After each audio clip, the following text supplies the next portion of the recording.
ప్రభువైన యేసుక్రీస్తు నామమున మీ అందరికీ కూడా శుభాలు తెలియచేస్తూ ఉన్నాను. ఈ యొక్క ఉదయకాల సమయంలో మనం ఈ యొక్క మాసంలో చివరి ఆదివారానికి మనం చేరాం. దేవుడు ఇంతవరకు అద్భుతమైన రీతిగా దేవుడు 3 నెలలు మనల్ని కాపాడుతూ మనల్ని భద్రపరుస్తూ వచ్చాడు.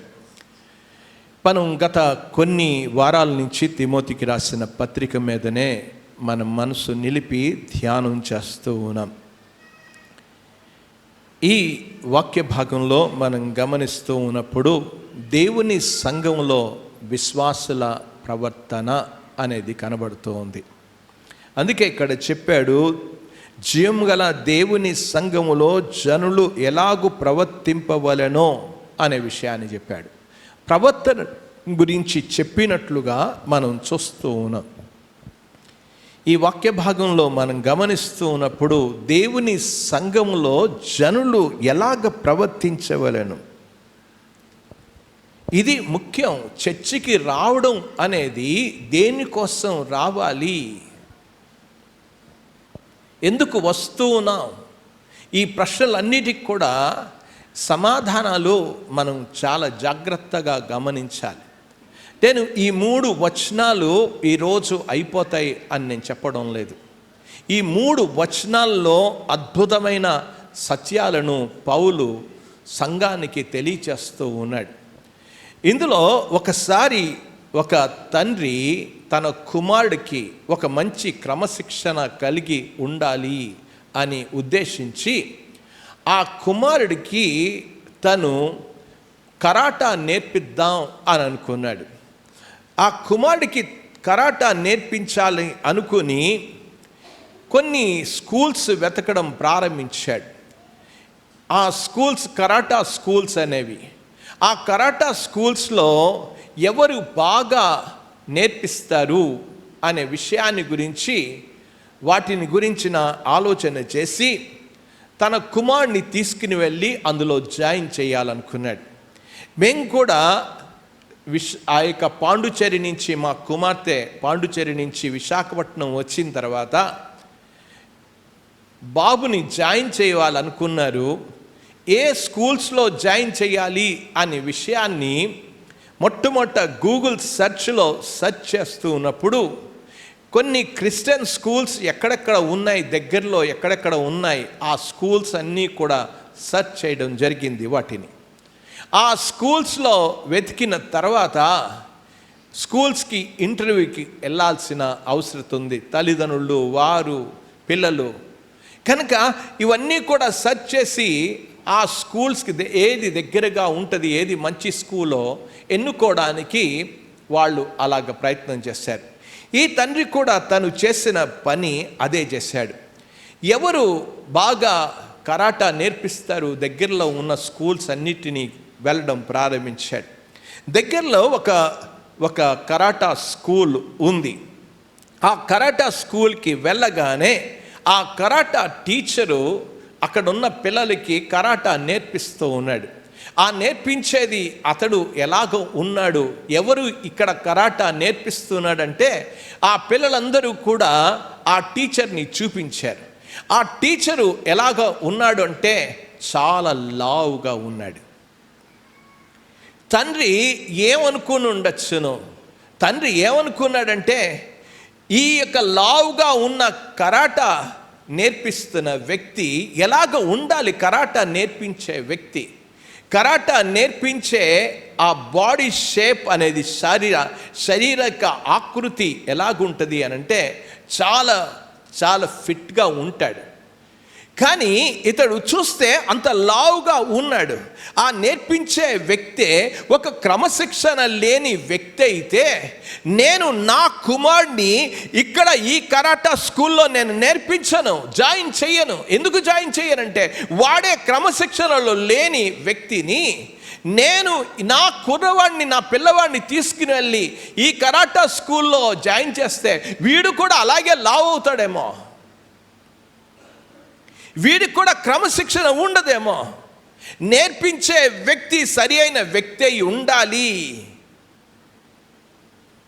అనే ఆ తండ్రి ఆలోచించాడు. ఎవరైతే అలాగా ఉన్నారో ఆ కరాటకు తగినట్టుగా శరీరం ఉన్న ఆ స్కూల్కి వెళ్ళి ఈ పిల్లవాడిని జాయిన్ చేయడం జరిగింది. ఎందుకు ఈ మాటలు చెప్తూ ఉన్నా, ప్రజలు చర్చికి వచ్చినప్పుడు అన్ని రకాలైన విషయాలను మనం గమనిస్తూ ఉంటాం. చర్చికి వచ్చేవాళ్ళు, ఈ చర్చికి వచ్చే వాళ్ళ యొక్క ప్రవర్తన, జీవిత విధానం సరిగ్గా లేకపోతే ఈ చర్చికి మనుషులు వస్తారా, మనుషుల్ని జాయిన్ చేస్తారా? ఒక్కసారి ఆలోచన చేయండి. ఎందుకు జాయిన్ చేయరు? వాళ్ళను చూచినప్పుడు, పెద్దలను చూచినప్పుడు, ఏక సంఘస్థులను చూచినప్పుడు, వస్తున్న వాళ్ళను చూచి వీడే సరిగ్గా లేనప్పుడు నా పిల్లవాడిని ఇక్కడ తీసుకొచ్చి పాడు చేయడం కన్నా నా పిల్లవాడిని ఇక్కడ తీసుకురాకపోవడమే మేలు అనుకుంటాడు. ఈరోజు జరిగేది చర్చిలో అదే. ప్రియమైన వారరా, చర్చికి వస్తూ ఉన్నాం కానీ ఏ సంతోషం లేదు, ఏ స్నేహం లేదు, ఏ సహవాసం లేదు, వాక్యం పట్ల శ్రద్ధ లేదు. చర్చికి వస్తూ ఉన్నాం, ఇష్టం వచ్చినట్లు వస్తాం, విచ్చలవిడిగా వస్తాం, క్రమము లేనట్టుగానే, క్రమము లేకుండానే వస్తాం.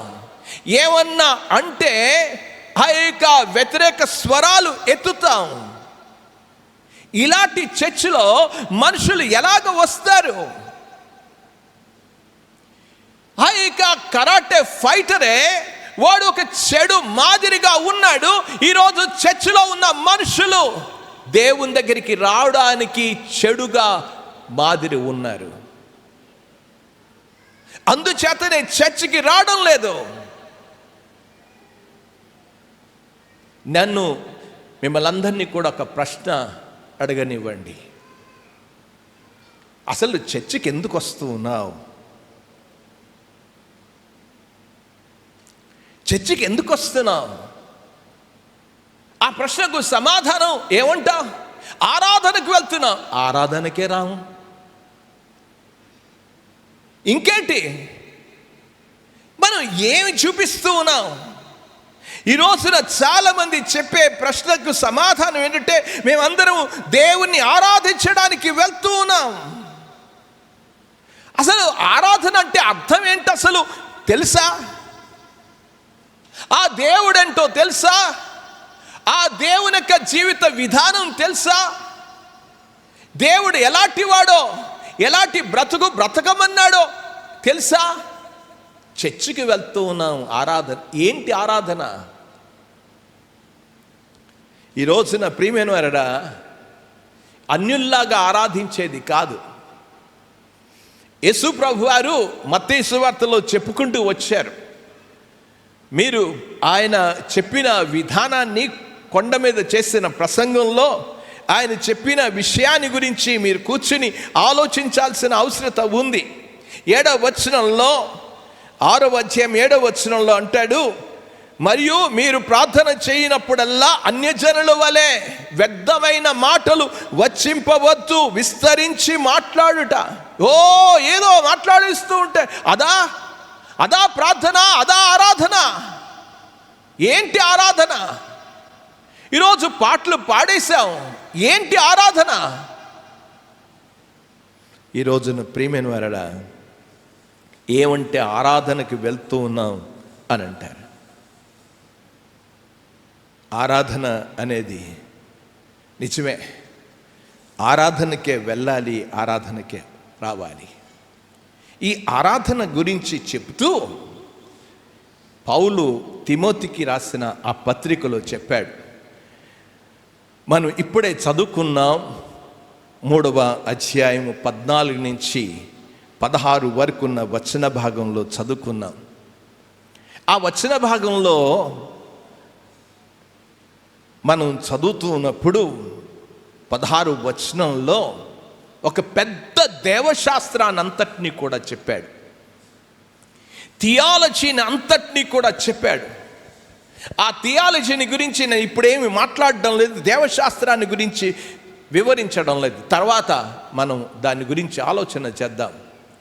అంటే అంత వివరించడానికి కారణం ఏంటంటే, నువ్వు ఆరాధించే దేవుడు ఎలాంటి వాడో, ఎలాంటి దేవుడు ఏం చేశాడు, ఈ విషయాలన్నీ కూడా తెలియకుండా నువ్వు దేవుణ్ణి ఏం ఆరాధిస్తావు చెప్పు? దేవుని ఆరాధించడం వచ్చి వెళ్ళిపోవడం కాదు ఆరాధన. చర్చికి ముఖాన్ని చూపించి వెళ్ళిపోవడం ఆరాధన కాదు ఇది. ప్రియమైన వారడా,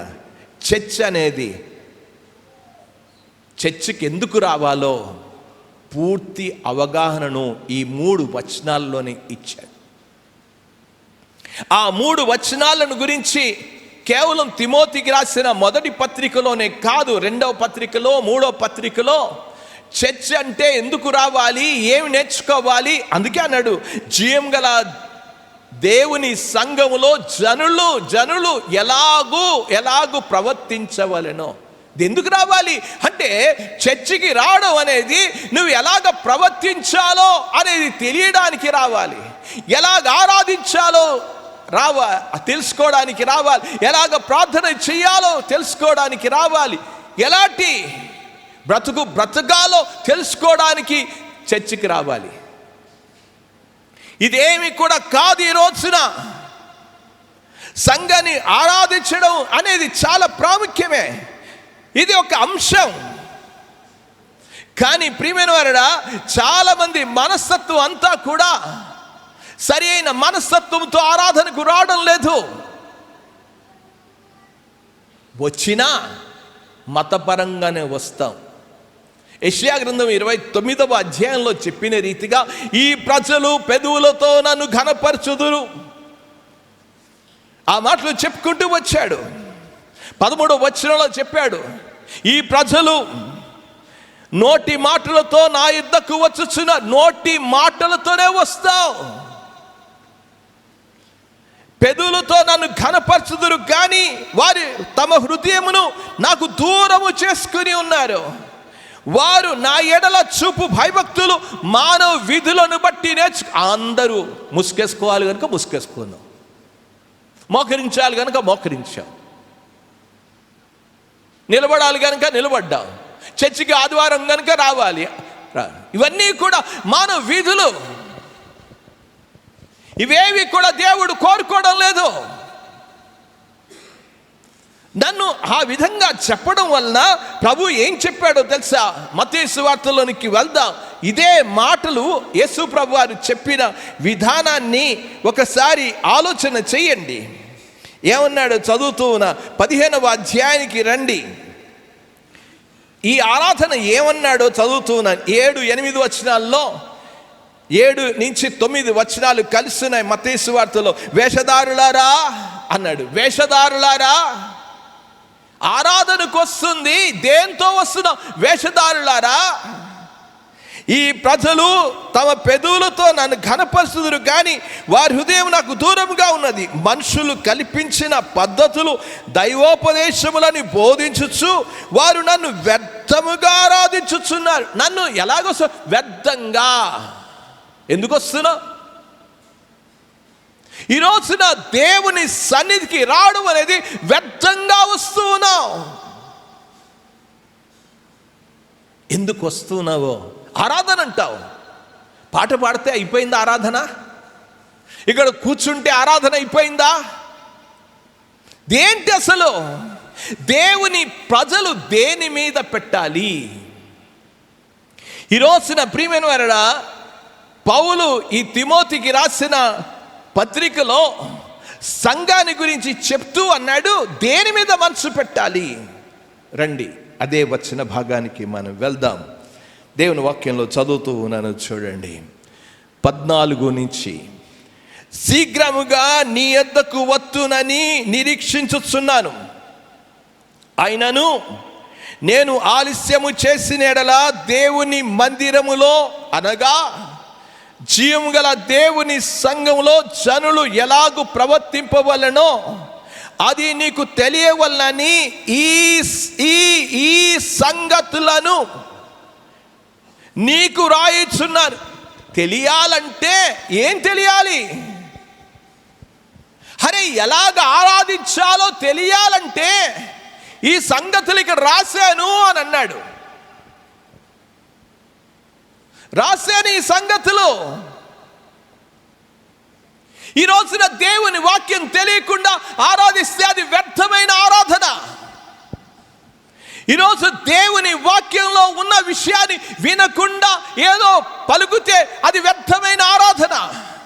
దేవుని వాక్యాన్ని నమ్మకుండా నువ్వు ఆరాధిస్తే అది వ్యర్థమైన ఆరాధన. దేవుని వాక్యాన్ని మొట్టమొదట వినాలి, నమ్మాలి, నేర్చుకోవాలి. అందుకే ఇక్కడ చెప్పాడు, అప్పుడు నేర్చుకున్నప్పుడు ఎలాగుంటావంట, జీవం గల దేవుని సంఘములో జనులు ఎలాగు ఆ ప్రవర్తన అనేది వస్తుంది. ఈ రోజున ప్రవర్తన లేదు. వింటే కదా, నేర్చుకుంటే కదా, అన్వయించుకుంటే కదా నీ జీవిత విధానం అనేది ఉంటుంది. ఈ రోజున అదేమి కనబడ్డల్లా. ఎందుకు రమ్మన్నాడు చర్చికి, ఆరాధనకి రమ్మన్నాడు అని అంటే కాదు, జీవం గల దేవుని సంఘములో జనులు ఎలాగు ప్రవర్తింపవలెనో ఆ ప్రవర్తన విధానాన్ని నేర్చుకుంటే వారు ఏమవుతారంట, ఆ సంఘం ఏ సంఘం? ప్రవర్తన లేని సంఘం. అది సత్యానికి స్తంభముగా ఉండదు, అది ఆధారంగా ఉండదు. వాక్యమే తెలియదు, వాక్యమే నేర్చుకోం. ఈరోజు కావలసిందంటే ప్రవర్తన. జీవం గల దేవుని సంఘములో జనులు ఎలాగూ ప్రవర్తింపవలెనో. ఈ రోజున మనం వెళ్తున్నప్పుడు అరే ఎలాగ ప్రవర్తించాలి, వాక్యం ఏం చెప్తుంది? నేను ఇష్టం వచ్చినట్లు వెళ్ళిపోవడమేనా? ద్వితీయోపదేశ కాండంలో అంటాడు, కంటికి కనబడినట్లుగా చేయవద్దు అని అన్నాడు. ఈరోజు అక్కడ బాగుంది అలా చేద్దాం, ఇక్కడ బాగుంది అలా చేద్దాం అనేది కాదు. ఇది నీకు కంటికి కనబడేటట్లు ఏది కనబడితే అది చేసేయడం కాదు అనే విషయం బైబిల్లో చాలా స్పష్టంగా చెప్పాడు. నీకు కంటికి కనబడేటట్లు చేయొద్దు ఏదైనా సరే. చూడండి, ఆ వచనాన్ని నేను చదువుతూ ఉన్నాను. దేవుని యొక్క వాక్యంలోనికి వెళ్దాం. ద్వితీయోపదేశకాండం 12వ అధ్యాయం 8వ వచనంలో, నేడు మనం ఇక్కడ చేయుచున్నట్లు మీలో ప్రతి మనుషుడు తన కంటికి యుక్తమైనదంతయు చెయ్యకూడదు. నీకు నచ్చింది చేయకూడదు. వాక్యం ఏం చెప్తుందో అది చెయ్యి. ఏం చెప్తుంది దేవుని వాక్యం? అందుకే చెప్పాను, పౌలు ఈ సంగతులను నీకేం చేస్తున్నా, ఈ సంగతులను నీకు రాయుచున్నాను. ఈ సంగతులు నీకు రాస్తూ ఉన్నా, అర్థం చేసుకో. అర్థం చేసుకుని వాళ్ళకి బోధ చెయ్యి. వాళ్ళు జనులు ఎలాగ ప్రవర్తించాలో, జీవితానికి దేవుని వాక్యాన్ని ఎలాగ వర్తించుకోవాలో, అన్వయించుకోవాలో, ప్రవర్తించాలో, సంఘానికి నిలబడాలో అది వారికి చెప్పు.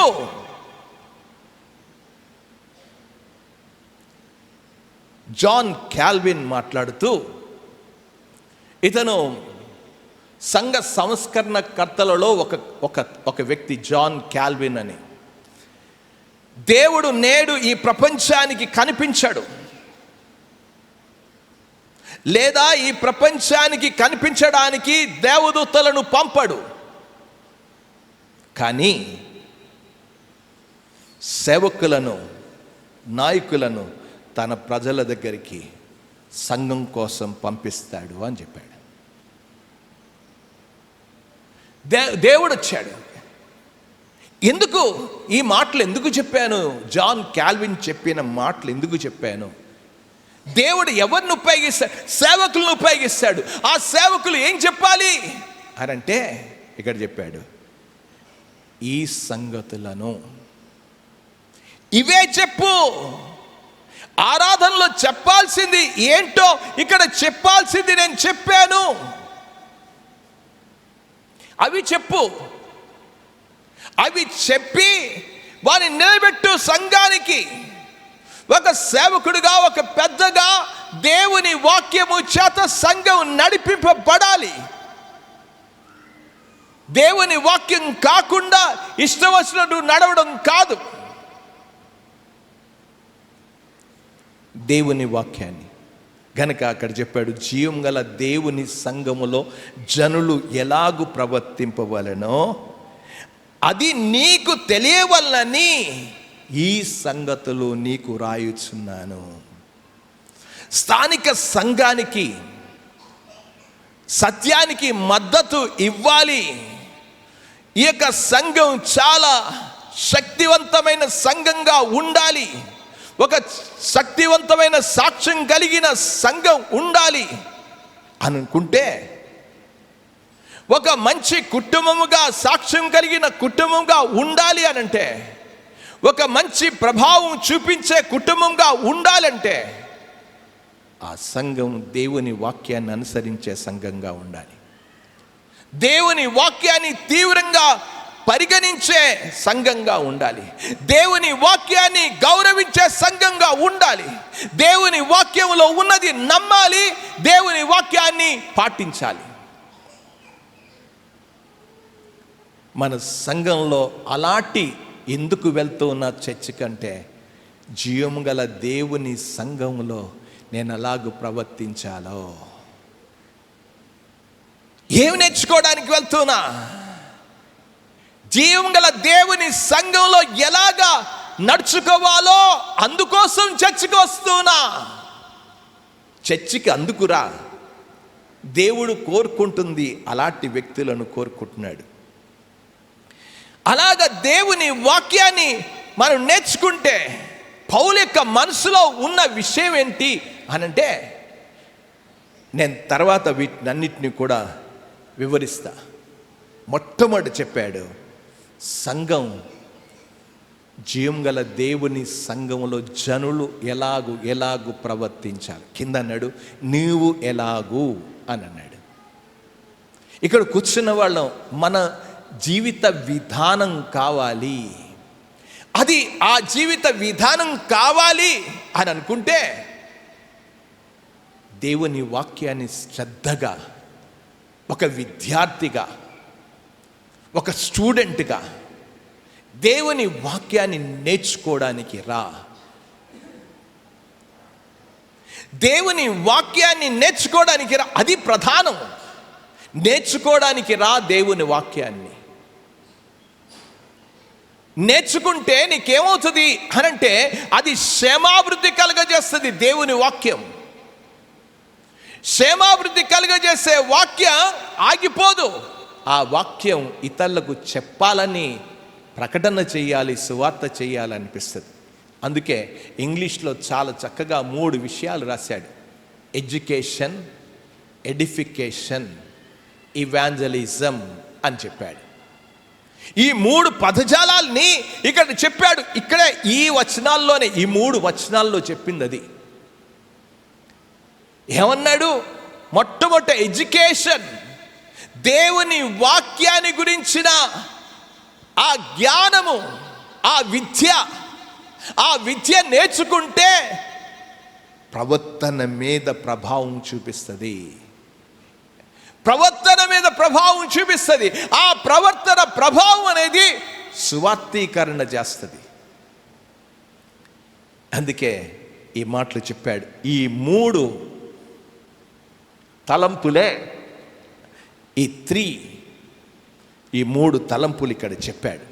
మొదటి తలంపుని గురించి మనం ఆలోచన చేద్దాం. చదువుతూ ఉన్నాను చూడండి. మనకు తెలుగు బైబిల్లో 14-15 వచనాలు కలిసే రాశాడు, కానీ ఇంగ్లీష్ బైబిల్లో రాసిన విషయాన్ని నేను చెప్తూ ఉన్నాను, చదువుతున్నాను. ఈ సంగతులు నీకు రాయుచున్నాను. ఈ సంగతులు నీకు రాయుచున్నాను. అది మొదటి తలంపు. నీకు రాస్తున్నా అంటే పౌలు తిమోతికి వ్యక్తిగతంగా రాస్తూ ఉన్నాడు. ఆ రాస్తున్న విషయంలో 3 విషయాలు చెప్పాడండి. మొదటి తలంపులో నీకు రాయిచున్నాను అని చెప్పిన దాంట్లో 3 తలంపులు చెప్పాడు. ఆ 3 తలంపుల్లో 3 తలంపులు ఉన్నాయి. మొదటి తలంపు ఏంటంటే నీకు వ్యక్తిగతంగా రాస్తోనా. బైబిల్ చదువుతూ ఉన్నప్పుడు వ్యక్తిగతంగా తీసుకో, వ్యక్తిగతంగా తీసుకో. క్రొత్త నిబంధన చదువుతున్నప్పుడు వ్యక్తిగతంగా తీసుకో. మొదటి విషయం ఏంటి అనంటే వ్యక్తిగతంగా ఈ విషయాన్ని రాస్తున్నా అని అన్నాడు. ఆ మాటలు చూడు, రాయుచున్నాను అని అన్నాడు, రాసేసాను అని అనలా. ఆ పదజాలం చాలా జాగ్రత్తగా చదవాలి. అందుకే రాయుచున్నాను అని అన్నాడు. అంటే దాంట్లో ప్రెజెంట్ టెన్స్లోనే రాస్తూ వచ్చాడు. రాయుచున్నాను, రాసేసాను, రాశాను, రాయబడింది అని అనలా. రాయుచున్నాను అనంటే ఈ ప్రక్రియ అనేది కొనసాగుతున్న ప్రక్రియగా. దేవుని వాక్యం లిఖితపూర్వకముగా ఉన్నది. ఇక్కడ తక్షణమే ఈ సందర్భాన్ని చూస్తున్నాడు. ఈ విషయాలు, ఈ సంగతులను నీకు రాయుచున్నాను. ఏంటి రాశావు? ఇక్కడే ఆగిపోవడం కాదు. ఒక అర్హత కలిగిన ఒక వ్యక్తి దీన్ని ఆలోచించాల్సింది ఏంటంటే, ఒక సేవకుడిగా వ్యాకరణ సందర్భంలో ఆలోచించాలి. ఈ పత్రికనంతటినీ కూడా ఆలోచించాలి. దేవుని వాక్యం రాయబడింది, చూడడం తప్పనిసరి. ఏంటి రాశాడు? చర్చికి ఏది బోధించాలో నేను రాస్తూ ఉన్నా. ఏం రాశాడు? రాయిచున్నాను అని అన్నాడు. 4వ అధ్యాయం 5వ వచనంలో, అది ఏలనగా అది దేవుని వాక్యం వలన, అది దేవుని వాక్యము వలన. దేవుని వాక్యం. నేను రాసింది ఏది రాశాను? దేవుని వాక్యాన్ని రాశాను. దేవుని వాక్యాన్ని పఠించవలసిన బాధ్యత నీ మీద ఉన్నది. అది అందుకే చెప్పాడు, అది దేవుని వాక్యము వలన. దేవుని వాక్యం రాయబడింది. నువ్వు ఏం చేయాలి అనంటే, కిందకి రండి, ఇంకా చదువుతూ ఉన్నాను చూడండి. 11వ వచనంలో, ఈ సంగతులను ఆజ్ఞాపించి బోధించుము. ఈ సంగతులు, ఏ సంగతులు? అక్కడ ఉందండి. 3వ అధ్యాయంతో ఆగిపోవద్దు. ఈ సంగతులను 13వ వచనంలో చదువుతూ ఉన్నాను. నేను వచ్చే వరకు, ఎప్పుడు వరకు? నేను వచ్చే వరకు చదువుట ఎందును, హెచ్చరించట ఎందును, బోధించట ఎందును జాగ్రత్తగా. ఏది చెప్పాలి? వాక్యం. వాక్యం చెప్పు. నేను వచ్చే వరకు. 3వ అధ్యాయంలో ప్రారంభించాడు, అక్కడే ఆగిపోలే. ఈ సంగతులను నీకు రాయిచున్నాను. ఏం రాశాడు? ఇవి చెప్పు. ఏవో చెప్పమని చెప్పలేదు. ఇంకా 16వ వచనంలో చదువుతూ ఉన్నాను. నిన్ను గూర్చియు నీ బోధన గూర్చియు జాగ్రత్త కలిగి ఉండుము. వీటిలో నిలకడగా దేంట్లో ఉండాలి? దేవుని వాక్యంలో నిలకడగా ఉండువు. నీవు ఇలాగు చేసి నిన్నును నీ బోధ వినివారిని రక్షించుకుందు. దేవుని వాక్యాన్ని గురించే మాట్లాడాడు. దేవుని వాక్యాన్ని గురించి, నీ గురించి, నీ బోధన గురించి, నీ వాక్యాన్ని గురించి జాగ్రత్తగా ఉండు. పౌలు చాలా స్పష్టంగా తెలియజేస్తున్నాడు. ఇవన్నీ కూడా లిఖితపూర్వకమైన వాక్యాన్ని గురించి. ఎంత గంభీరమైన వాక్యం! ఈ రోజున ఈ వాక్యాన్ని పక్కకు పెట్టేశావు, ఈ సంగతులు పక్కకు పెట్టేశావు, ఏదో మాట్లాడడానికి ప్రయత్నం చేస్తూ ఉన్నావు. ఈ రోజున వాక్యం అవసరంలా. కొన్నిసార్లు నేను ఒక పాస్టర్ గారిని అడిగాను. అడిగితే ఇది దాదాపు చెప్పాలి అనంటే 87, 88 సంవత్సరంలో ఆయన అడిగాను. వాక్యం కాదు బాబు అని అన్నాడు. వాక్యం కాదు, అనుభవం కావాలి అని అన్నాడు. వాక్యం కాదు బాబు, ఎవరికి కావాలి డాక్ట్రిన్స్, ఎవరికి కావాలి సిద్ధాంతాలు, ఎవరికి కావాల్సింది వాక్యం. వాక్యం వద్దు, అనుభవాలు చెప్పు అని. ప్రియమైన వారలా, ఈ రోజున దేవుని వాక్యాన్ని చదివితే అనుభవాలు కాదు చెప్పేది, వాక్యం చెప్పు అని అంటున్నాడు. నేను వచ్చే వరకు సాక్ష్యాలు ఇవ్వు, సాక్ష్యాలు, అనుభవాలు చెప్పమని చెప్పలే. వాక్యం చదువుట ఎందును, ఆ వాక్యాన్ని చదువుట ఎందును హెచ్చరించిన ఆ వాక్యమే వాక్యాన్ని చెప్పు, అనుభవాలు కాదు, అనుభూతులు కాదు. ఈ రోజున చాలా మంది ఏం చెప్తారంటే అనుభవాల గురించి చెప్తారు, కానీ లిఖితపూర్వకమైన వాక్యాన్ని చెప్పరు. చర్చిలో అనుభవాలకి అనుభూతులకి ఎప్పుడూ కూడా తావు ఇవ్వకూడదు.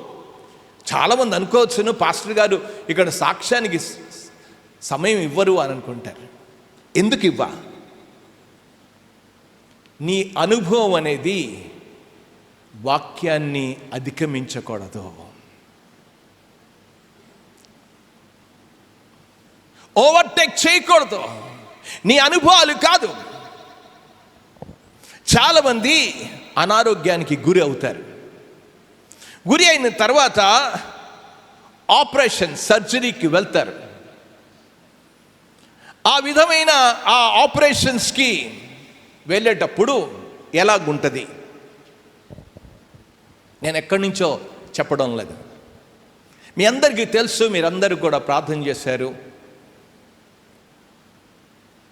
సిమియోన్కి వాడు వెనకాల వాడు కూర్చోలేని పరిస్థితి ఏర్పడింది, నిలబడలేని పరిస్థితి ఏర్పడింది. చాలా ఇబ్బంది పడుతూ ఉన్నాడు. ఆఫీస్కి వెళ్ళలేని పరిస్థితి, ఉద్యోగం చేసుకోలేని పరిస్థితి, ఉద్యోగం పోతుందని ఒకవైపు భయంతో జీవిస్తూ ఉన్నాడు. అలాంటి పరిస్థితిలో అక్కడున్న వాళ్ళు, నీకు తప్పకుండా నువ్వు ఆపరేషన్ నీకు చేయబడాలి. సరే, మమ్మల్ని కూడా పిలిచారు. మేమందరం కూడా కాకినాడ నుంచి, పాస్టర్ అమ్మ నేను ఇక్కడి నుంచి వెళ్ళాను. వెళ్ళిన తర్వాత అపోలోలో హాస్పిటల్లో ఆపరేషన్ని తీసుకుని వెళ్ళారు. ఆపరేషన్ జరిగింది. ఆపరేషన్ జరిగిన తర్వాత బాగానే ఉన్నాడు. దాదాపు ఒక వారం రోజులు బాగానే ఉన్నాడు. ఈ లోపల ఆ తర్వాత కొద్ది రోజులైన తర్వాత పూర్తిగా లేవలేని పరిస్థితిలోకి వెళ్ళిపోయాడు. అదే సమయంలో వాడు ఆ పడక మీద ఉండి ఆ టీవీలో వచ్చే వాక్యాన్ని వింటూ ఉన్నాడు. ఆ వింటున్నప్పుడు ఆ వాక్యంలో చాలా చాలా పెద్ద పెద్ద బోధకుల గురించే వింటూ ఉన్నాడు. మీ అందరికీ తెలుసు రవి జకరయ్య అని, అపాలజిస్ట్. రవి జకరయ్య గురించి వింటూ ఉన్నాడు. ఇది యవనస్తులందరికీ చాలా హాట్ టాపిక్గా ఉంటుంది వాళ్ళందరికీ, రవి జకరయ్య అంటే. ఈ రవి జకరయ్య అతని యొక్క సాక్ష్యాన్ని వింటున్నప్పుడు అదంతా విన్నాడు. డాడీ, రవి జకరయ్య లాగానే నాకు కూడా స్క్రూస్ వేయాల్సి ఉంటుంది డాడీ అని అన్నాడు. స్క్రూస్ వేయాల్సి ఉంటుంది. వెనకాల ఆపరేషన్ అయింది, లేవలేని పరిస్థితి అయిపోయింది. స్క్రూస్ తప్పకుండా వేయాల్సిందే. వాడు లేవలేని పరిస్థితిలో ఉండగా ఏం చేయాలి మాకు అర్థం కాని పరిస్థితిలో మీరందరూ వచ్చారు. ఆ రోజున వచ్చినప్పుడు మేము అదే ఉదయమున ఒక హాస్పిటల్కి తీసుకువెళ్ళాం.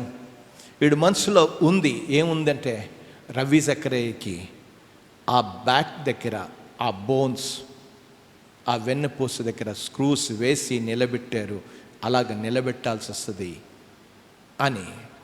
ఆ డాక్టర్ దగ్గరికి వెళ్ళగానే ఆ డాక్టర్ వెంటనే శాన్ఫోర్డ్లో చదువుకున్నాడు, చాలా పెద్ద ఫేమస్ మెడికల్ కాలేజీ చదివాడు. చెప్పాడు, నీకు ఆపరేషన్ అవుతుంది. మమ్మల్ని తీసుకుని వెళ్ళాడు, అన్నీ చెప్తూ వచ్చారు. మేము ప్రార్థన చేసుకుంటూ ఉన్నాం. ఈ రోజున రవి జకరయ్యకు వచ్చిన అనుభవాన్ని నీ అనుభవం కాకూడదు.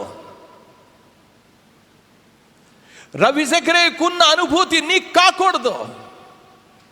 పలానా వ్యక్తి యొక్క అనుభవాలు నీ అనుభవాలు కాకూడదు. ఈ రోజున చాలా మంది అనుభవాల మీదనే బ్రతుకుతున్నారు, అనుభూతుల మీద బ్రతుకుతున్నారు. ఆపరేషన్కి సర్జరీకి వెళ్ళినప్పుడు అనుభూతులు కాదు.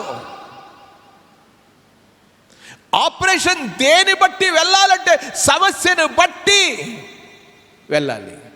ఆ సమయంలోనే మేము ప్రార్థన చేసుకుంటూ ఉండగా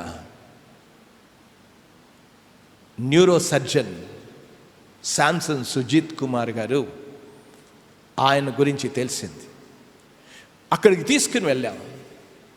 తీసుకుని వెళ్ళిన తర్వాత పాస్టర్ నన్ను కూర్చోబెట్టి చాలాసేపు మాట్లాడి మమ్మల్ని విడిచిపెట్టేసి బాబు దగ్గరికి వెళ్ళి మాట్లాడి, నీకు ఏ ఆపరేషన్ కూడా పడదు అన్నారు. ఏ అనుభూతితో వెళ్ళిపోతున్నాం? నాకు కూడా అలాగే జరుగుతుంది. ఈ రోజున చాలామంది అనుకోవచ్చు, యోషువలాగా సూర్యుడు నిలిచిపోతాడు, ఎర్ర సముద్రం పాయలైపోతుంది, ఎరుకో గోడలు కూలిపోతాయి. ఇవన్నీ కూడా అనుభూతులు. అతడు ఏమన్నాడు? నీ యొక్క సమస్య ఏంటి అని అంటే, నీకే సమస్య లేదు, నువ్వు ఒక ఇంజెక్షన్ నువ్వు తీసుకో అన్నాడు. అంతే. ప్రియమైన వారడా, ఈ రోజున చర్చికి వచ్చేవాళ్ళు, అబ్బా ఏం అనుభూతి అండి, ఏమి పరిశుద్ధాత్ముడు దిగి వచ్చేస్తారు. ఇక్కడ కాదు, వాక్యం కావాలి. అనుభూతులు నిన్ను పక్క త్రోవలోనికి తీసుకుని వెళ్తాయి, కానీ వాక్యం నిన్ను పక్క త్రోవలోనికి తీసుకుని వెళ్ళదు. అనుభూతులు నిన్ను నియంత్రించి పక్క త్రోవలోనికి తీసుకుని వెళ్తాయి, కానీ వాక్యం నియంత్రించి నిన్ను సరి అయిన దారిలో పెడతాయి. వాక్యం వినడానికి రా, జీవితాన్ని మార్చుకో. అంతేకాని ఇక్కడికి వచ్చి పాటలు చప్పగా ఉంటాయి, ఏముండదు, ఇవి కావు. అందుకే చెప్పారు, ఈ వాక్యాన్ని రాస్తున్న ఈ సంగతులను, ఇది వాక్యం, జీవం గల దేవుని సంఘంలో జనులు ఎలాగ ప్రవర్తించాలో ఆ వాక్యం కావాలి, కానీ అనుభూతులు కాదు. అందుకే ఈ సంగతులను, అది ఎలాగ రాశాడు? రెండవ విషయాన్ని గురించి వెళ్దాం. అక్కడే ఒకే వచనంలో నేను ఉన్నా, ఎక్కడికో వెళ్ళడం లేదు. ఆ వచనంలో మనం చదువుతున్నప్పుడు ఏమన్నాడు? చదువుతున్నా రండి, 15వ వచనంలో, నీకు తెలియచేయవలనని నీకు రాయుచున్నాను. ప్రొనౌన్స్ గురించి చెప్పాడు అక్కడ, సర్వనామముల గురించి నీకు 2 సార్లు చెప్పాడు అక్కడ. ఇంకేమన్నాడు చూడండి, నీ యొద్దకు,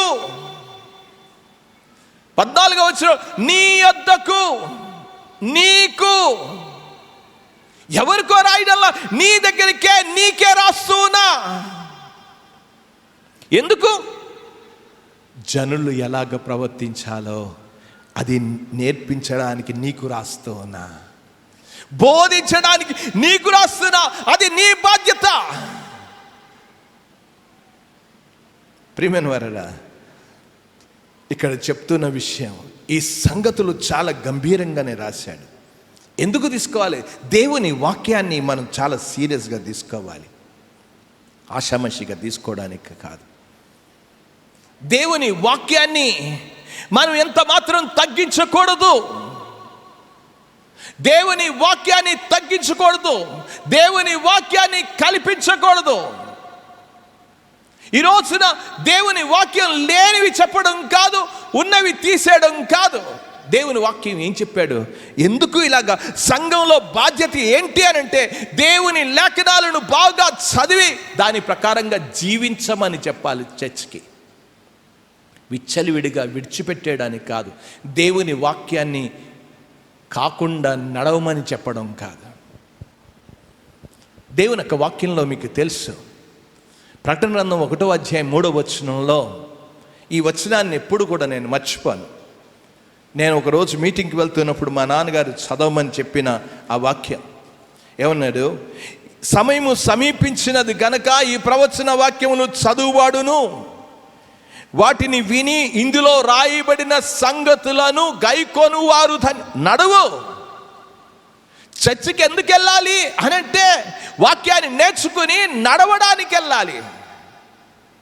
యథావిధంగా వచ్చిన రీతిగా ఉండడం కాదు. అబద్ధాలు కోరుగా వచ్చావు, అబద్ధాలు కోరుగా వెళ్ళడం కాదు. వ్యభిచారిగా వచ్చావు, వ్యభిచారిగా వెళ్ళడం కాదు. జారుడుగా వచ్చి జారుడుగా వెళ్ళడం కాదు. పరివర్తన చెంది వెళ్ళడానికి దేవుని వాక్యం. గైకొను, ప్రవర్తించు. ఇందులో కలపడానికి ఏమీ లేదు. ప్రకటన గ్రంథంలో మనకి తెలుసు 22వ అధ్యాయంలో 18, 19 వచనాలు, ఈ గ్రంథమందు ప్రవచన వాక్యములు విను ప్రతివానికి నేను సాక్ష్యం ఇచ్చిందేమనగా, ఎవడైనను వీటితో మరి ఏదైనాను కలిపిన ఎడల ఈ గ్రంథములో వ్రాయబడిన తెగుళ్ళు దేవుడు వానికి కలుగజేయును. ఎవడైనను ఈ ప్రవచన గ్రంథమందు వాక్యములలో ఏదైనాను తీసివేసిన ఎడల దేవుడు ఈ గ్రంథంలో రాయబడిన జీవవృక్షములోను పరిశుద్ధ పట్టణములోను వానికి పాలు లేకుండా చెయ్యను చెప్పాడు. ఇది తీసేయడానికి లేదు, కలపడానికి లేదు. వాక్యం ఏం చెప్తుందో అది. ఈ రోజున చర్చికి వస్తావు, అరే వాక్యం ఏం చెప్తుంది? జీవించమని చెప్తుంది కదా. ఏది వాక్యానికి విలువేది? ఈరోజు వాక్యానికి విలువ లేదు. డప్పు కొడితే, డాన్స్ వేస్తే, పాటలు పాడితే అబ్బో ఇదండి చర్చ్. ఇది కాదు చర్చ్. దేవుని యొక్క వాక్యంలో అన్నాడు, జీవం గల దేవుని సంఘములో జనులు ఎలాగ ప్రవర్తించవలనో ఈ సంగతులు నీకు రాయిచున్నాను. వాక్యం చెప్పు. ఇది వ్యక్తిగతంగా తీసుకోవాల్సింది. చర్చిని దేవుని వాక్యంలో విధేయతలోనికి నడిపించు. అది నీ పని. ఏది పడితే అది కాదు. దేవుని వాక్యాన్ని విధేయతలోనికి నడిపించాల్సి. అర్థం కాకపోతే బైబిల్ని అడిగి తెలుసుకో. నాకు తెలీదు చాలా వరకు, నేను కూడా అడిగి తెలుసుకుంటా. నేను నేర్చుకుంటున్నా. ఇన్ని కామెంటరీస్ అన్నీ కూడా పెట్టుకుని ఏంటి అసలు ఈ వాక్యం ఏంటి, ఏం చెప్తుంది ఈ వాక్యం, ఈ బోధ ఏం చెప్తుంది, బైబిల్ ఏం చెప్తుంది? ఈ రోజున బైబిల్ దేవుని వాక్యం. అందుకే చెప్పాడు, వాక్యమును బోధించు, వాక్యాన్ని జీవించు. ఈ సంగతులే. అందుకే చర్చిలో వాక్యం మీద మనసు పెట్టు, కానీ కథల మీద కాదు, స్టోరీస్ మీద కాదు. అసలు ఏ వ్యక్తులు కూడా స్టోరీస్ చెప్పలా, వారి అనుభూతులు కూడా చెప్పలా. ఈ రోజున మనం చాలా అనుభూతులు చెప్తాం. అనుభూతులు కాదు ఇక్కడ కావాల్సింది, దేవుని వాక్యం. దేవుని వాక్యము చేత జనులు ఎలాగు అంటే సరిదిద్దబడాలి. వాక్యము చేత జీవితాలు సరిదిద్దబడాలి, సరిచేయబడాలి. అందుకే ఇచ్చాడు. తిమోతికి రాసిన 2వ పత్రికలోనికి మనం వెళ్దాం. 2వ పత్రిక 3వ అధ్యాయంలో ఈ మాటలు చదువుతూ ఉన్నాను, చూడండి. 16వ వచనంలో, దైవజనుడు సన్నిధుడై ప్రతి సత్కార్యమునకు పూర్ణముగా సిద్ధపడి ఉన్నట్లు దైవావేశం వలన కలిగిన ప్రతి లేఖనము ఉపదేశించుటకును ఖండించుటకును తప్పుదిద్దుటకును నీతి యందు శిక్షణ చేయుటకును. ఇవి 4 విషయాలు చెప్పాడు. ఇవి చర్చిలో కావాల్సింది. ఇది వెళ్ళిపోదాం, అది ఆరాధన కాదు. జీవం గల దేవుని సంఘములో జనులు ఎలాగూ ప్రవర్తించాలి, అది నేర్చుకోవడానికి చర్చికి రావాలి. చర్చికి ఎందుకు వచ్చావు? వాక్యం అసలు అడిగితే, బయటికి వెళ్ళి అడిగితే ఏం విన్నావు వాక్యం? దేనికోసం చర్చ్? జీవం గల దేవుని సంఘములో జనులు ఎలాగూ ప్రవర్తించాలో. అదే 3వ విషయం తనకు వ్యక్తిగతంగా రాసిన పౌలు చెప్పాడు.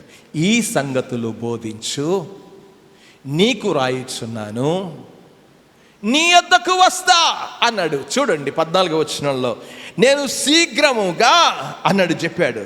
ఆ మాటలు చదువుతూ ఉన్నాను. శీఘ్రముగా నీ యొద్ద, ఎవరి దగ్గరికి రా, నీ దగ్గరికే వస్తా, నీ దగ్గరికి రావాలని నిరీక్షించుచున్నాను అని చెప్పాడు. అంటే పౌలు వ్యక్తిగతంగా ఆ సందర్శించాలని, దేవుడు కోరుకునే సంఘంగా ఆ సంఘం నిలబడాలని ఆ బాధ్యత అప్పగించాడు. ఆ రీతిగా ఉండాలని నేను చూడ్డానికి వస్తా. నేను ఎందుకు వస్తా? నేను చూడ్డానికి వస్తా. దేవుని వాక్యం చెప్పావా లేదా? అందుకే చెప్పాడు, దేవుని వాక్యాన్ని చెప్పు. ఏదో చెప్పొద్దు, వాక్యం బోధించు, సాక్ష్యం చెప్పు. తిమోతి, మీ నాన్నగారు అన్యుడు, మీ తల్లి ఎలా నమ్ముకుంది చెప్పు అనల్లా. ఇవేమీ సాక్ష్యాలు చెప్పలా, వాక్యం చెప్పు, వాక్యాన్ని బోధించు. సంఘానికి చెప్పాల్సింది దేవుని వాక్యానుసారంగా జీవించడం నేర్పించు, సరిదిద్దు. విచ్చలవిడిగా వదిలేమని చెప్పలేదు. ఈ రోజున ప్రియమైన వారడా, సంఘ యుగము అయిపోతుంది. సంఘ యుగం అయిపోతుంది. ఓ రోజు ప్రభు రాబోతూ ఉన్నాడు. ప్రభు ఆయన ఎప్పుడు వస్తాడో తెలియదు, ఏ జామ వస్తాడో తెలియదు, ఏ గడియ వస్తాడో తెలియదు. పౌలు అంటున్నాడు తిమోతికి చెప్తూ, నేను శీఘ్రంగా వస్తానని చెప్పాడు. నేను వస్తాను, నేను నిరీక్షించుచున్నా, నీ దగ్గరికి వస్తానని. అది అక్కడ పక్కకు పెట్టండి. పౌలు తిమోతి దగ్గరికి వస్తే ఆ సంఘం ఎలాగుందో నేను చూస్తాను, వస్తాను అని అంటే, ఈ రోజున ప్రభు మన సంఘానికి ఆయన వస్తే ఏం చూస్తాడో చెప్పండి? ఏం చూస్తాడో చెప్పండి? ఈ రోజున సంఘాన్ని దేవుడు దర్శిస్తే ఏం కనబడుతుంది? మన సంఘంలో, ఈ లోకంలో ఏం కనబడుతుంది? ప్రభువు ఎప్పుడు వస్తాడో తెలియదు. నేను చెప్పాను, సంఘ యుగం, కృపాయుగం గడిచిపోతుంది. ఇంకా లేదు, ఆగదు. ఒక్క క్షణంలోనే ప్రభు ఎప్పుడు వస్తాడో తెలియదు. మనం పరిస్థితులు అన్నీ కూడా చూస్తున్నప్పుడు యేసు యొక్క రాకడకు బహు సమీపంగా మనం ఉన్నాం. లోకం అంతా కూడా ఏమనుకుంటుందో తెలుసా? దానియేలు గ్రంథంలో చెప్పబడిన రీతిగా వన్ వరల్డ్, వన్ రూలర్, ఒకే పరిపాలకుడు, ఒకే పరిపాలన, ఒకే దేశం. ఇంకా ఈరోజు నినాదం ఏంటంటే వన్ వరల్డ్, వన్ ఎకానమీ. ఈ యొక్క ప్రపంచం అంతా కూడా ఒకే ప్రపంచం, ఒకే రాజ్యం, ఒకే పరిపాలకుడు. One world, one ruler, one economy. ఇది మనం కొనసాగుతూ ఉన్నాం. ఈ రోజున మన దేశంలో కూడా మనం చూస్తూ ఉన్నాం. One government, one political party, one language. ఇది ఈ రోజున జరుగుతున్న పరిస్థితి. అంటే ఇదంతా కూడా ప్రభు రాకడకు బహు సమీపంగా ఉన్నాం. పౌలు ఆ సంఘాన్ని చూస్తే ఎలాగుంటుందో అక్కడ ఆలోచిస్తే, ఒకవేళ ప్రభువు వచ్చి మన సంఘాన్ని చూస్తే మనం ఎలాగుంటాం చెప్పండి? దేవుని వాక్యానుసారమైన జీవితాన్ని కలిగి ఉంటామా? ఈరోజు చూస్తుంటే ఎలాగ పెరిగిపోయింది. మొన్నే మనం చూస్తే మలేషియాలో ఆ టవర్స్ అన్నీ కూడా కూలిపోయాయి. దేవుని వాక్యంలో చెప్పిన రీతిగా దేశం మీదకి దేశం, రాజ్యం మీదకి రాజ్యం, భూకంపాలు, వరదలు, ఇవన్నీ కూడా రాకడకు సూచనలు కావా? ఇవన్నీ కూడా ప్రభు రాకడకు మనం సమీపంగా ఉన్నాం. ఒకవేళ పౌలు ఆ సంఘానికి వెళ్ళి చూస్తే సరిగ్గా లేకపోతే, ఈరోజు ప్రభు వచ్చి మన సంఘాన్ని చూస్తే ఎలాగుంటాం? ప్రభు వచ్చినప్పుడు ఎక్కడ ఉంటావు చెప్పు. అసలు ఈ రోజున చూస్తుంటే హోమియోసెక్షువల్స్ ఎక్కువైపోయింది, లెస్బియన్స్ ఎక్కువైపోయారు. పురుషులు వివాహం చేసుకుంటున్నారు, స్త్రీలు వివాహం చేసుకుంటూ ఉన్నారు. ఇవన్నీ కూడా ప్రభు రాకడకు సూచనలు. ఇవన్నీ కూడా దేవుని వాక్యం చదివితే నీకు అర్థమవుతుంది. ప్రభు రాకడకు సూచనలకు సమీపంగా ఉన్నాం. ఏది సంఘం సిద్ధపడింది? వాక్యంలో ప్రభు వస్తే నేను వాక్యానుసారంగా ఉన్నాను ప్రభు అని చెప్పగలవా నువ్వు? అసలు ప్రభు వస్తే వాక్యానుసారంగా లేని వాళ్ళు, వాక్యానుసారంగా జీవితాన్ని సరిదిద్దుకోలేని వాళ్ళు ఏమవుతారు?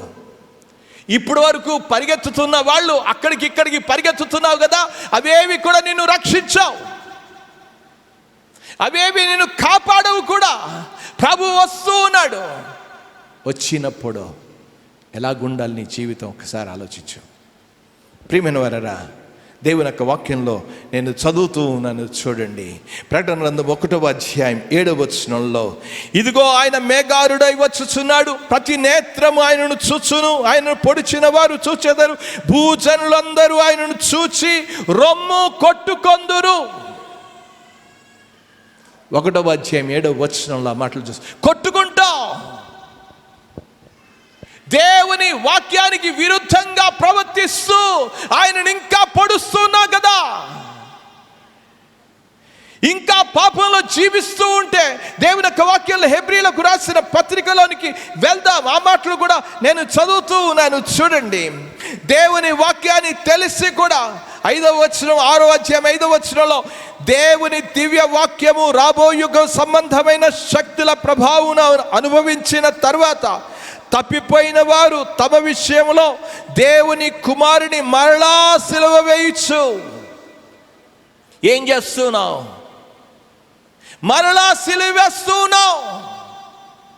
ప్రభు వచ్చినప్పుడు ఎక్కడుంటావు? బాటముగా ఆయనను అవమానపరుచుచున్నారు కనుక మారు మనసు పొందునట్టు అట్టి వారిని మరలా నూతన పరుచుట అసాధ్యము.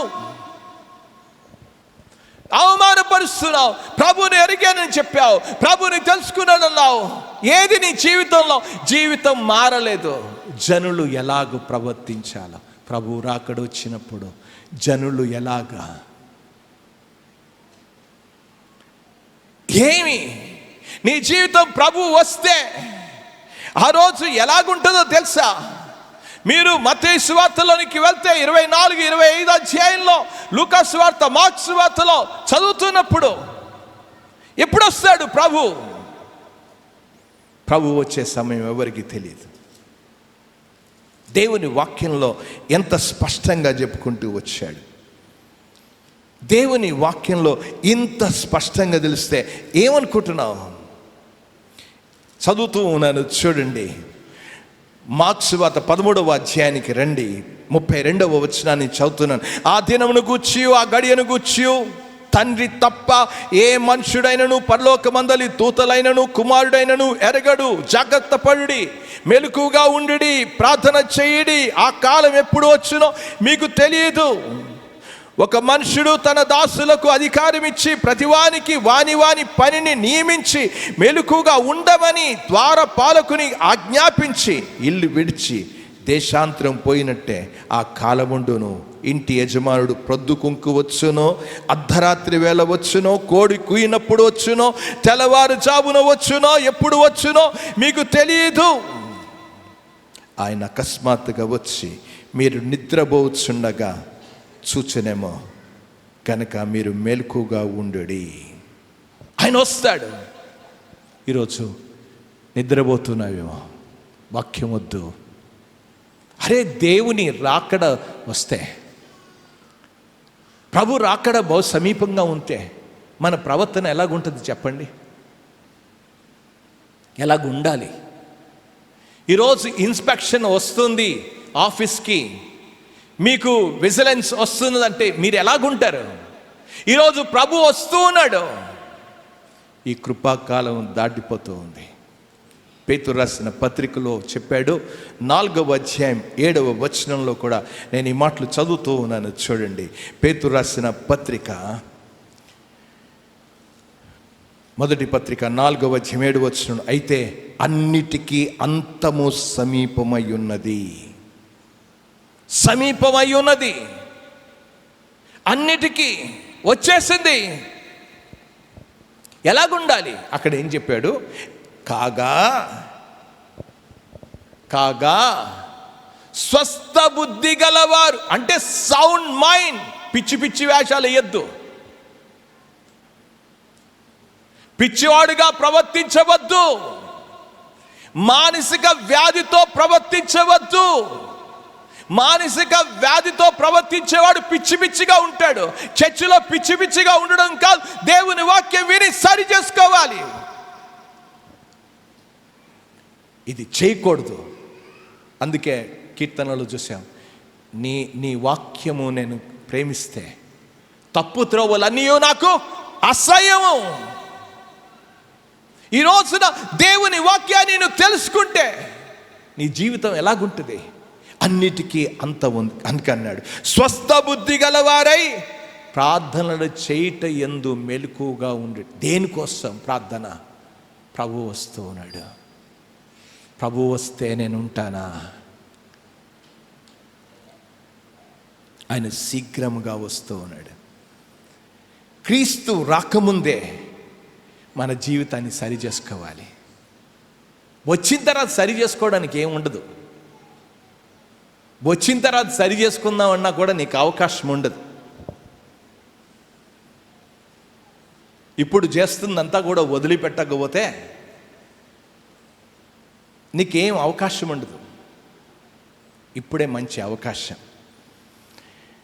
నేను బైబిల్లో చదువుతూ ఉన్నాను, చూడండి ఆ మాటలు ఎలాగ రాయబడ్డాయో. ప్రకటన గ్రంథం, ప్రభు చిత్తమైతే రాబో దినాల్లో ఈ ప్రకటన గ్రంథం మీద అక్కడ ధ్యానం చేయాలి అనే విషయాన్ని వరుసగా చేయాలని ఆశిస్తూ ఉన్నాను. ఒక మాటను నేను చదువుతూ ఉన్నాను, చూడండి ఏం చేశారు, ఏ రీతిగా ఉన్నారు. వారందరూ కూడా ఎక్కడికడికో వెళ్ళారు కదా. 15వ వచనం 6వ అధ్యాయంలో, భూరాజులను, ఘనులను, సహస్రాధిపతులు, ధనికులు, బలిష్ఠులు, ప్రతి దాసుడును, ప్రతి స్వతంత్రుడును కొండ గుహల్లోనూ బండ సందుల్లోనూ దాగుని సింహాసనాసీనుడై ఉన్న వాని యొక్క గొర్రెపిల్ల యొక్క ఉగ్రత మహాదినము వచ్చాను. దాన్ని తాలి జాలిన వాడేవాడు. మీరు మా మీద పడి ఆయన సన్నిధిని, గొర్రెపిల్ల ఉగ్రతకును మమ్మను మరుగు చెయ్యడి అని పర్వతములతోనూ బండలతోనూ నువ్వు చెప్తావు. అప్పుడు బండల దగ్గరికి వెళ్తావు, పెట్టుకున్న బండల దగ్గరికి వెళ్తావు. అప్పుడు ఏవి నిన్ను కాపాడవు, ఏవి నిన్ను కాపాడవు. అరే ఇంత జరిగినా అనుకుంటున్నావేమో, అప్పుడు నేను దెబ్బకి మారిపోతావా? దెబ్బకి మారవు. కృపాకాలంలో దేవుడు అన్యులకు అవకాశం ఇచ్చాడు. ఈ కృపాకాలం దాటిపోతే నీకు అవకాశం లేదు. ఆ దినం ఎప్పుడు ముగుస్తుందో తెలియదు. దేవుని యొక్క వాక్యంలో చదువుతున్నా నువ్వు మారు మనసు పొందుతావు. చూడండి అక్కడ మారు మనసు పొందారో పొందలేదో చూడండి. ఆ యొక్క ప్రకటన గ్రంథం 16వ అధ్యాయానికి రండి. 9వ వచనంలో, కాగా మనుషులు తీవ్రమైన వేడితో కాలిపోయి ఈ తెగుళ్ళ మీద అధికారం గల దేవుని నామమును దూషించిరి గాని ఆయనను మహిమపరచునట్లు వారు మారు మనసు పొందిన వారు కారు.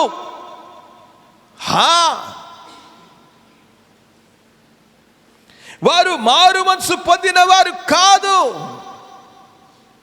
ఇంకా కిందకి రండి. దేవుని యొక్క వాక్యంలో చదువుతూ ఉన్నాను 11వ వచనంలో, తమకు కలిగిన వేదనను బట్టి పుండ్లను బట్టి పరలోకమందున దేవుని దూషించిరి కానీ తమ క్రియలను మాని మారు మనసు పొందిన వారు కారు. అరే విడిచిపెట్టడంలా ఈ రోజున విడిచిపెట్టకు. ఉంది, చాలా పెద్దగా ఉంది. జీవం గల దేవుని సంఘంలోనే ప్రవర్తించడం నీకు తెలియకపోతే ప్రభు వచ్చినప్పుడు ఎక్కడ నిలబడతావు ఒక్కసారి ఆలోచించు. జీవం గల దేవుని సంఘంలో వాక్యం బోధించబడి నిన్ను పరలోకానికి తీసుకుని వెళ్ళడానికే వాక్యం. చర్చ్ అనేది ఎంటర్టైన్మెంట్ కాదు, వినోదానికి కాదు, వికాస ఆయక ఏదో దేనికోసమో కాదు, విందులకు కాదు. చర్చ్ అనేది నిన్ను పరలోకమునకు తీసుకుని వెళ్ళడానికే వాక్య బోధ. ప్రియమైన వారరా, దేవుని వాక్యం వింటున్న నీవు ప్రభు వస్తే నువ్వెక్కడ నిలబడతావు చెప్పు? నిలబడతావా? నువ్వు దాగుంటావా? వారు దాగుంటానికి ఎక్కడ దాగుంటావు? ఎక్కడ దాగోలేవు. ఇప్పుడే జీవితాన్ని సరి చేసుకో. ప్రభువా, ఆ దినం తప్పించుకోవాలంటే వాక్యం ఎంత అద్భుతంగా రాశాడు. అయినా వాక్యం చదివినా మనలో మార్పు అనేది కనబడ్డాలా. లూకా సువార్తలోనికి వెళ్దాం. లూకా సువార్తలో కూడా నేను ఆ మాటలు చదువుతున్నాను. 22వ అధ్యాయం 21వ అధ్యాయంలోనికి రండి. 34వ వచనాంచి, మీ హృదయంలో ఒకవేళ తిండి వలనను మత్తు వలనను ఐక విచారం వలనను మందముగా ఉన్నందున ఆ దినం అకస్మాత్తుగా మీ మీదికి ఉరి వచ్చినట్టు రాకుండా మీ విషయమై మీరు జాగ్రత్తగా ఉండుడి. ఆ దినం భూమి అంతటా నివసించు వారందరి మీదికి అకస్మాత్తుగా వచ్చును. కాబట్టి మీరు జరగబో వీటెల్లను తప్పించుకొని మనుష్య కుమారుని ఎదుట నిలబట్టకు శక్తి గలవారగునట్లు, పాత్రులగునట్లు ఎల్లప్పుడూ ప్రార్థన చేయొచ్చు, మెలకువగా ఉండుడి. ఏం చేయమని చెప్పాడు? ప్రభు వస్తూ ఉన్నాడు. ఎందుకు చర్చికి రావాలి? బ్రతుకులు సరి చేసుకోవడానికి రావాలి, జీవితాలు మార్చుకోవడానికి రావాలి. ప్రభు వస్తే ప్రభు ముందు సిగ్గులేని ముఖంతో నిలబడడానికి రావాలి. అందుకు చర్చ్. అందుకే అన్నాడు, జీవం గల దేవుని సంఘములో జనులు ఎలాగూ ప్రవర్తించవలెనో. ఎందుకు చర్చ్? నీ జీవిత ప్రవర్తన సరిదిద్దడానికే చర్చ్. పెళ్ళిళ్ళ కోసం కాదు, విందుల కోసం కాదు, వినోదాల కోసం కాదు, పరలోకానికి దేవుని మార్గాన్ని చూపించేది ఆ బోధ కోసం వినడానికి రా. విను, నేర్చుకో, అన్వయించుకో, జీవితాన్ని రూపాంతరం చెందు. దేవుడి కొద్ది మాటలను దీవించునుగాక. ప్రార్థన చేసుకుందాం. ఒక్క తలంపు మాత్రమే చెప్పాను. ఇంకా ఎందుకు రాశాడు, ఆ ఉద్దేశం ఏంటి, ఎందుకు రాశాడు, ఆ విషయాలన్నీ కూడా ప్రభు చిత్తం అయితే వచ్చేవారం వాటిని గురించి మనం ఆలోచన చేద్దాం. ఒకవేళ ప్రభు వస్తే ఎక్కడుంటావు నువ్వు సిద్ధమేనా? నేను సిద్ధం ప్రభువా. ఆదిమ సంఘమైతే వారు ఎప్పుడు పలకరించుకున్న మారనాథ అనేవారు. మారనాథ, ప్రభు వస్తూ ఉన్నాడు. ఈరోజు ప్రభు వస్తే నువ్వెక్కడా? ప్రభు వస్తూ ఉన్నాడని అదే వాళ్ళు ఒకే ఒక ఆ కనుదృష్టి, ఒకే ఒక గురితో వారు సిద్ధపడ్డారు. జీవం గల దేవుని సంఘంలో నేర్చుకుని వారు సిద్ధపడ్డారు.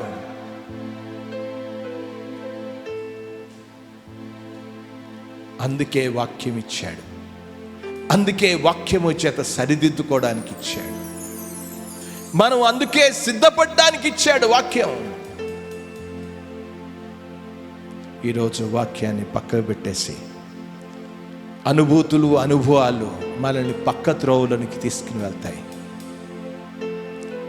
కావాల్సింది అనుభవాలు కాదు, వాక్యం కావాలి.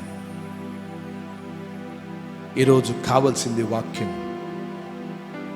ఈరోజు వాక్యం వినడానికి రాకపోతే ప్రభు దగ్గర పశ్చాత్తాపడు. ప్రభువా, నేను వాక్యాన్ని వినడానికి రాలేదు,